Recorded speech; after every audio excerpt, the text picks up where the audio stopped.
You don't have to go out and spend $700 on a swanky new iPhone. The latest Apple mobile operating system upgrade, iOS 11, was just released. I've been playing around with it, and I really like it. It has hundreds of new features, according to Apple. Well, here are 5 that are worth checking out today. I'm Jefferson Graham with USA Today, and you're listening to Talking Tech. Now, what's fun about every September is that Apple gives you this new software update, making our old phones new again. If you've got an iPhone from the 5S on up, you can update with the new tools. Where to start? Let's begin with Control Center. The feature which you get by swiping up from the bottom of the iPhone screen has a new look, and it's customizable. If you go to Settings, Control Center, you can choose which shortcuts you'd like to be in there. Apple has flashlight, timer, calculator, camera, and others by default. I tweaked it to add screen recording, voice memos, and alarm. Did I just say screen recording? Yes, and it's my favorite new feature, one I predict that I will use more than any other. We've long been able to take screenshots of our phone by clicking the home and power buttons at the same time.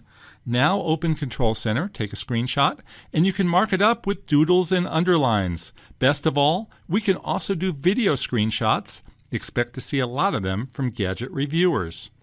Siri, the long-suffering personal digital assistant, has a different voice, according to Apple, although she seemed the same to me. Take a listen. Hey Siri, who are you? I'm Siri, here to help.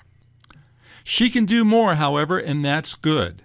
She can translate phrases and speak the responses effectively.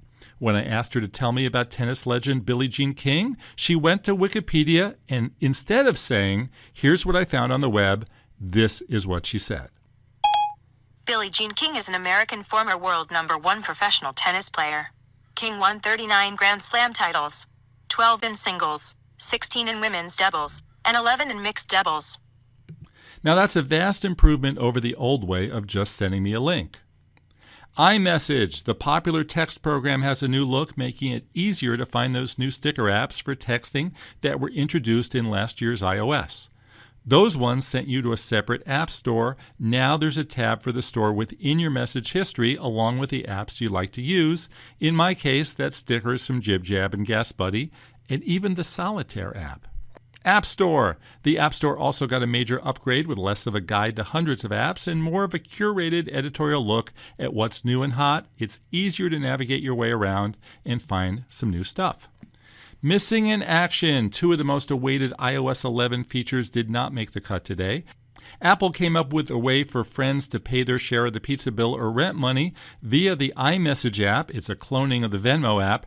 That's been delayed along with an enhancement for Apple Maps. That new feature promises indoor mapping, think shopping malls and office buildings, alongside outdoor maps.